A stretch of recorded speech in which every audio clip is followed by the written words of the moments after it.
Hi there. This is Michael Mirdad, and I just want to take a minute to share with you some potentially life-changing things that are available on this planet. I teach a lot on spirituality, metaphysics, healing, and just so many topics, hundreds of topics literally. But one topic that might be invaluable to you is one that has to do with just technologies that are available, primarily the topic of healing right now. You may have heard of crystal beds. These are all about light technologies. There's this concept that humans have gotten to the idea, they've just lowered themselves to the idea that we're dense bodies, therefore we need dense things to work on these bodies. But really, the highest technology you could imagine, really, it has to do with light. And so, if we just look real briefly about this, because I want to cover something very beautiful, very powerful, but potentially, like I said, life changing for you or someone that you know that might have an illness of various types. Try to explore alternative means of healing if possible. Also, when you have ailments, hit things from all sides. Try different things. When this doesn't work, try that. Don't expend too much time or money on things that aren't working just because it's the only thing you think will work. Try different things, but alternative means of healing are, just invaluable. They're just fantastic because they can sometimes be inexpensive, but they're also having to do with frequency changes instead of just kind of manipulating matter, just dense forms of cutting and working the body, allowing frequency. For example, meditation would be a light frequency form of healing. Meditation can bring healing to us, but people have forgotten how to use meditation as a form of healing. But I'm going to lead further and further into something specific, and that is like crystal beds. But light technology goes all the way back to ancient civilizations. And if you believe in such things like Lemuria or Atlantis, those technologies existed in these places. They knew how to do. That's why scientists have found, archaeologists have found evidence of brain surgeries on skulls, on skeletons, but skulls that are hundreds of thousands of years old, and there's no way that can fit into their typical academic, belief systems. So it's kind of funny and sad that they can't accept that, but I think it's beautiful that these things existed. But even besides laser technologies that existed once upon a time, please understand, keep in mind, light technology means no invasion of the body, but rather frequency. Laser would be maybe the most common way that we could understand it today, a laser concept. But crystals have been used for a long time. And I don't just mean somebody having a crystal near them or wearing a crystal, which has its effect. Those things can be proven. Muscle testing and kinesiology can prove that your auric field, your energy field is enhanced by this kind of technology, simple presence of crystals. And there, that could just, I could go into a whole talk just on crystals, but when you have crystals that are cut specifically to channel energy and light, such as light frequencies through crystals, laser-like lights through crystals into the body, it again takes another whole level of achievement there. It accomplishes a whole new level of healing. And, we could go back to ancient civilizations, but then we could also just look back to Edgar Cayce talked about things like this. He talked about creating a lens that you could put on like a pair of glasses that would allow you to see the human aura. Now, I know there's things out there now, also aura cameras, but Cayce talked about this, 50 years before that, the cameras came out, but he talked about just a lens you could look through to see the human aura. Then you have, Nikola Tesla, who talked about all kinds of gadgets that did supernatural things. What seems like supernatural, right?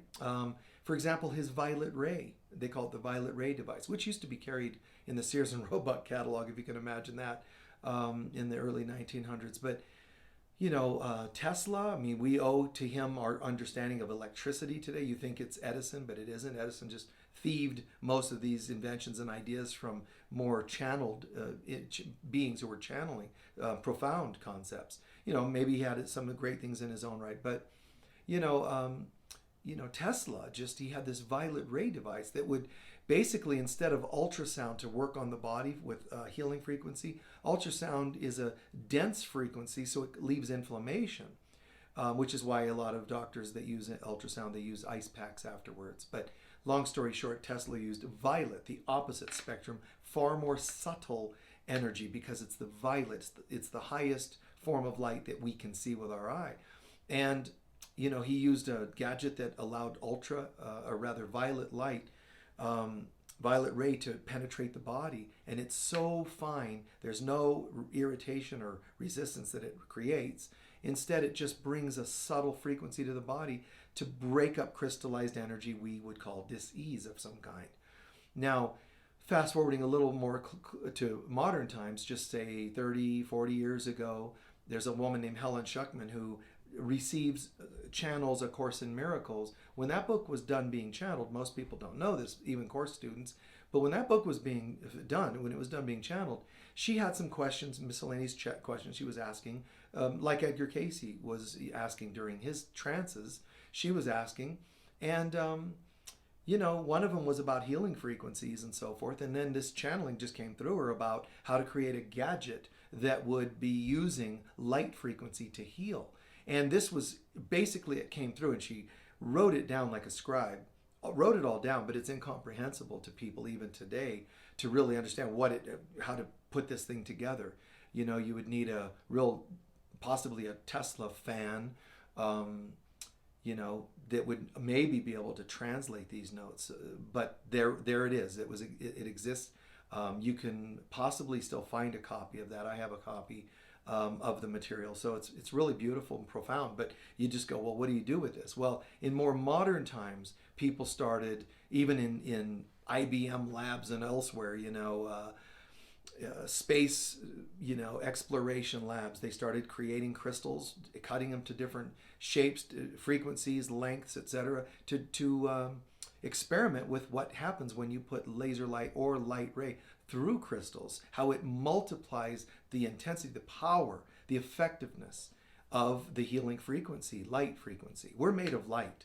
We're more light than we are density. People just don't know that. So if you use the proper light frequencies, it can have an effect on the body for healing, but also, like Tesla's violet ray device, in Edgar Casey's readings, he recommended the Tesla violet ray, but he actually recommended, of all things, in a couple instances, it was for people that were obsessed or possessed with entities, because the violet ray would so beautifully intensify the spiritual frequency of a body that entities couldn't linger any further into the body. So, it's just like, sounds way out there, but it's really, really beautiful. It makes total sense when you think about what light really is. And we only charge $25 per 20-minute sessions, or they charge, and they have facilitators that are trained that can help you with that. I'm not saying that everybody has to be that low of a price, but I'm just saying try to find what's affordable and try to stick to that. I wouldn't pay more than double that, I think, if it were me. But if you have to, it's okay. I mean, it's okay if that's all that's available to you in your area. But they are effective. And they are so effective. They're balancing, it sounds a little woo-woo, but they balance your auric field, cleanse your auric field, balance your chakras, cleanse your chakras, but also it brings frequency into the room that is, I have to say, like, not of this world. I think that I've heard more people talk about the spiritual experiences, whether it's beings, angels, loved ones, deceased loved ones, things like that, even more than like physical sensations, although I hear a lot about the physical sensations. So to me, it's the most, the crystal beds are probably the most effective mechanical means of healing in terms of subtle energy healing. I don't mean something that's like, you're not going to notice, let's say you have a mass in a portion of your body. Surgically, that can be gone in a couple of hours compared to crystal bed sessions that might take several sessions. So effective in terms of instantaneous effect physically, there might be other means. I'm talking about an efficient but a beautiful kind of frequency shift. There's just nothing mechanical that I think is as effective, meaning there's all these kind of cool devices that people have created. I'm talking about more the healing, so-called, the healing devices that are out there. And I think this is the most effective of those healing devices, but especially the beautiful experiences people describe having on a regular basis. And I would say anybody that owns a crystal bed, probably, if they own it for months at least, they probably could have hundreds of testimonials for each and every crystal bed that's out there. I think that most major areas, most major cities have them. Some smaller towns like Sedona, we have. I think at one time we had a couple different healing rooms that had these, but I only know of the one now at Unity of Sedona. But I would just say check it out. Find one in your area. You could probably Google and stay out of the extraneous intellectual stuff around this and controversies that some people bring up about healing things that are, that they don't believe in. Just, follow your heart. Just follow your heart and see if it resonates. I think if you don't know where else to go, you can go on the Unity of Sedona website and check it out there. They might have a link there. I think they have a link there for that, the crystal healing beds, and read about it. But the testimonials, man, they're just fantastic. If ever you want to buy one, I don't know if they're easy to find or buy anymore, but they can cost, $3,000-$4,000 at least, and then shipping, if you have it shipped from somewhere. So that's up to you to decide, to go that route. But you might find them online, if they're used versions online. But it's kind of more convenient just to go to a place in space, let somebody set it up, and just experience it. It is fantastic. So I recommend that you consider them. For half the price of most massages and half the price for most counseling sessions, you could have an hour, or whatever of the crystal healing beds. And it is just, I think it's fantastic, but I also think it's beautiful what it does for people. But I also believe it's beautiful, the whole light concept behind it, that you're being held in rays of light that are kind of bathing each chakra, which also means your major glands. It's bathing the auric body. It's just so beautiful in the concept of it. To me, it's like just this cocoon of light. I just think it's really, really cool, which is why I decided to do a little quick video on it and explain a little of the roots to it, because it's all part of the education that's been coming out for a while now on light frequencies. Yes, it goes back to ancient civilizations, but more modern times. I remember getting wowed when I read about Casey reintroducing the concepts to the world, and Tesla around the same time, and then starting to realize, and Casey recommending the Tesla work, and then hearing the channelings of Helen about light gadgets coming to the world, then hearing about the crystal beds that a couple of inventors started formulating and so on. It's just beautiful, and I love it because of its subtle work. It's profound, but also there's deep, subtle levels that it's affecting a person, and I just think that's really, really cool. So bless you, and if you also can find a Tesla violet ray, that's something to think about, research, and then just see how it works if you'd like to experiment with it. Once again, pay a reasonable amount, but because they're not available, I think you could end up paying a grand for it. I'd probably go the crystal bed because of its far more reaching effects than the violet ray. But any and all of these are fantastic. Strangely, many of them, like the violet ray, ended up getting banned and outlawed in different countries because they're alternative, they're spiritual, and therefore are not acceptable to certain people. They can't make enough money off of them. So that is what it is. So let's just find our own way to reach out and take to us what actually does work for us. Okay? Anyway, thanks for your time. God bless you all. Peace. Bye-bye.